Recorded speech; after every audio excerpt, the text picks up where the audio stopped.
Good morning, everybody. Welcome back to Cilinix Crypto. Hope you're all doing great, and welcome to this new video on Beam, which I wanted to do a quick update on that. I mean, I saw this morning there were a couple of cryptos that did very well. I mean, you can look at it right here. Super did great again. TLM did good. High Street is doing some things. Neutron is quite bullish, and one of the ones, it was a little bit earlier in the night, but Beam also was and is very bullish. You can see the open interest went up from 2.25 up to 5.9, which is an insane increase, over 100%. Usually means just buy it, but all right. And you can also see here on the chart, it's well, you can draw it in different ways, but basically what you got is that you had a massive resistance level right here.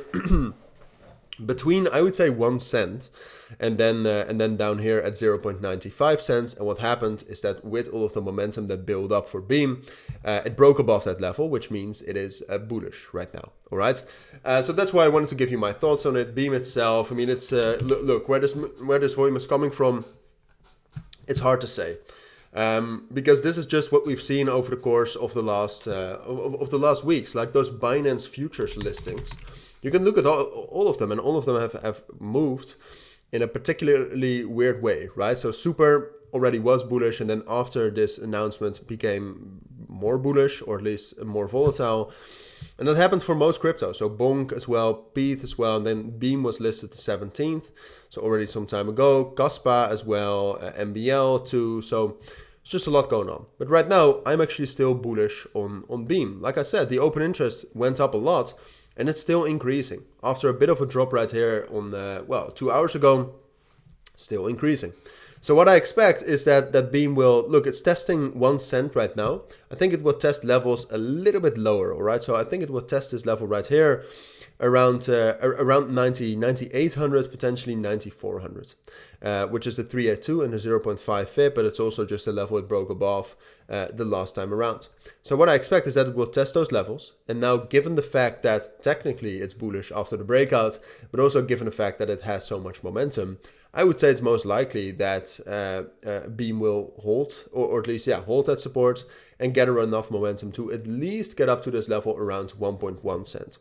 And look, it's a possibility that Beam will continue much higher than that. Look, like we can start talking about the 1.618 of this FIB, for example, which is around 1.2 cents. That's all a possibility, but for now, I really want to see some more confirmation, because even though I think Beam is bullish, in the markets right now, things like that could change at any moment. All right. So I'm bullish on it. I think I have enough proof to be bullish on it. But we have to see how it reacts to that support. All right. I expect support there, and I expect momentum from those levels.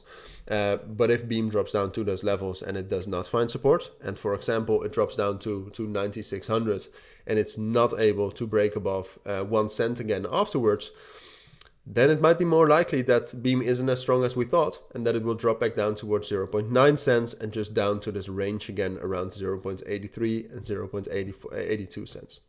So those are my thoughts. That's my full analysis. That's, I think, everything you need to know, including all of the different opportunities there are and things to watch out for, things to be careful for.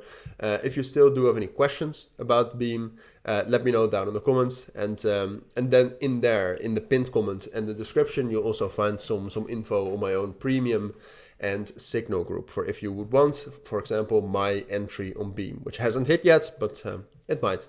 All right. Those are my thoughts. Thank you for watching. Have a great weekend, and bye.